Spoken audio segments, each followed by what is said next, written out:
નમસ્કાર, હું છું કેતલ અને આપ જોઈ રહ્યા છો CB24। અમરેલીમાં અનરાધાર વરસાદે તબાહી મચાવી છે તો દરિયો ગાંડોતૂર બન્યો છે, જેને લઈ અને માછીમારોએ હાલાકી વેઠવાનો વારો આવ્યો છે। ધોધમાર વરસાદના પગલે સૌરાષ્ટ્રના દરિયા કિનારે ગંભીર પરિસ્થિતિ ઊભી થઈ છે।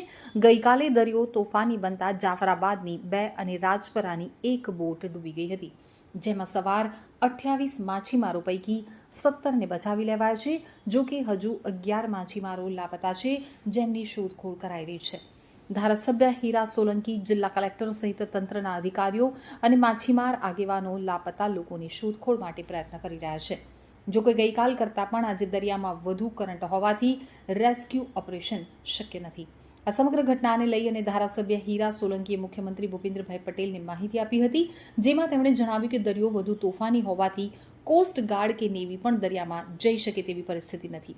જ્યારે હવામાન ખરાબ હોવાથી હેલિકોપ્ટર પણ ઉડી શકે તેમ નથી।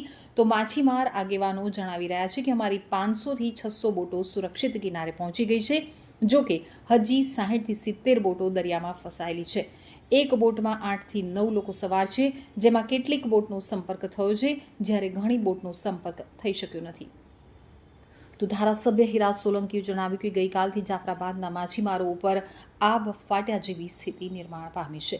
જાફરાબાદની 2 બોટમાં 7 જેટલા લોકો અને ધારા બંદરની રાજપરા બોટમાં 4 લોકો મળીને કુલ 11 જેટલા લોકો હજુ પણ લાપતા છે। મુખ્યમંત્રી સાથે મારી વાત થઈ છે તો જિલ્લા કલેક્ટર પણ વહેલી સવારથી જ આવી ગયા છે। હીરા સોલંકીએ વધુમાં જણાવ્યું કે રાતના 3 વાગ્યા સુધી બીજી બોટના લોકોએ જે લોકોને રેસ્ક્યુ કરીને લાવ્યા તેમને હોસ્પિટલ ખસેડવામાં આવ્યા છે। સાંભળ્યું એ પ્રમાણે ભૂતકાળમાં આટલો તોફાની દરિયો લગભગ ક્યારેય નથી બન્યો। ભગવાન પાસે પ્રાર્થના કરીએ અને આપણે પ્રયત્ન કરીએ કે જે લોકો લાપતા છે તે વહેલી તકે સુરક્ષિત રીતે બહાર નીકાળીએ। જાફરાબાદ બોટ એસોસિએશન પ્રમુખ કનૈયાલાલ સોલંકીએ જણાવ્યું કે અમારી ઘણી બોટો બહાર આવી ગઈ છે, પરંતુ 70 જેટલી બોટ હજુ દરિયામાં છે। અત્યારે દરિયામાં કરંટ ગઈકાલ કરતાં પણ વધુ છે। બોટો પલટી જવાની અમને બીક છે।